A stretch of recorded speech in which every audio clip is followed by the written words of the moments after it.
Hello, Luisa with you again, and today I will talk about project management methodologies. Well, what is a methodology? A methodology is a system of methods used in a particular area of study or activity, in our case, in project management. So I'd say it's a framework that defines and guides the project manager and the whole team throughout the project on how the actual work will be done, tracked, and communicated. You might have heard about Agile or Waterfall and been thinking, what on earth does this have to do with project management, right? Bear with me, and I'll do my best to explain. Well, there are numerous various project management methodologies. I will only be talking about four today. Let's start with Waterfall. It is the oldest methodology and has been used since the 70s of last century. This methodology is strictly sequential in the sense that the next phase doesn't start until the previous one is finished. The design doesn't start until planning phase is finished, execution doesn't start until the design is finished, and so on. To enforce this, there are phase gate reviews at the end of each phase where the project team makes sure that all the tasks from current phase have been completed and deliverables produced. Only then the project is approved to move to the next phase. It does look like waterfall, doesn't it? This methodology is best suited for projects that have been done numerous times, so the majority of the risks are known. It is also used in projects where requirements are clear or are strictly regulated by an external or internal agency. Contrary to Waterfall, Agile, as the name suggests, is a more flexible methodology where the work is done in iterations and increments. It became widely known in 2001 with the release of the Agile Manifesto. As a matter of fact, Agile is rather a set of principles that came to existence by combining the best from various methodologies, such as Scrum, extreme programming, rapid application development, feature driven development, and some other methodologies that were in use before the Agile Manifesto came to be. Agile methodologies are mostly used in software development projects and other fast paced environments where new requirements keep coming when the project is already in flight and need to be implemented faster. One of the most popular Agile methodologies is Scrum. In Scrum projects, work is broken down into increments, which allows the team to spend less time planning and designing while delivering a finished product or functionality faster.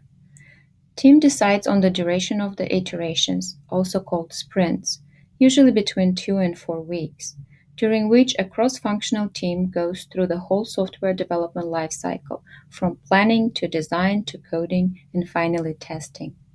The goal of each iteration is to produce a potential shippable product and get early feedback on the product and respond to it to ensure continuous improvement. Another methodology, or an approach rather, is called lean. It's an adaptation of principles of lean manufacturing that was derived from Toyota operating model from 1930. This approach focuses on minimizing waste and maximizing value. The team first defines the value, which is usually the most important functionality or feature from customer perspective. Then the team identifies value stream, usually through process mapping, which helps to identify tasks that are not adding value. Next, the team creates flow, which is when they deliver value based on the value stream. Next is establishing pool. This is when the team does work in response to customer need rather than producing something and then pushing it to the customer. And finally, perfect, when the team continuously improves the process to reduce waste. It's important to define value as well as waste because in order to eliminate waste, you need to recognize it. Some typical waste examples are waiting, when some members of the team are idle, waiting for others to finish their job, skills versus task mismatch, when a highly experienced professional is assigned a task that could be done by someone less skilled, or unnecessarily complex solutions and working on the wrong task.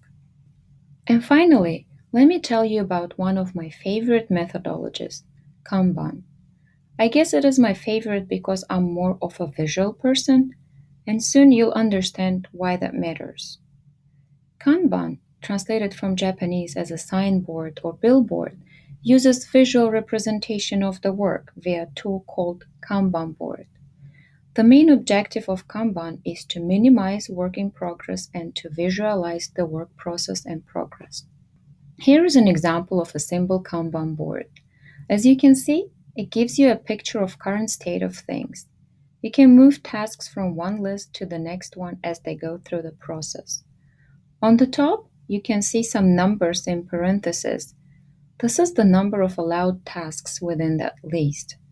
A new task cannot be added to the list until at least one of the tasks on the list is completed. Think of it as a car that has 5 seats, and if you want to seat the sixth passenger, someone will have to get out of the car. The tasks are also color coded and have other labels to better identify the task and allow you to see full picture at a glance.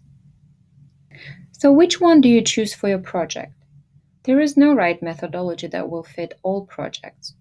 Also, there is rarely a project that is following just one of the methodologies. Usually they are combined. Say a Scrum team can still utilize Lean principles in their approach, or Waterfall project can use a Kanban board to track the progress of the work. So companies choose what best suits the current setting for the project and add some principles from other methodologies to get the best result. I hope you enjoyed this video. Feel free to comment or ask questions. Until next time, bye!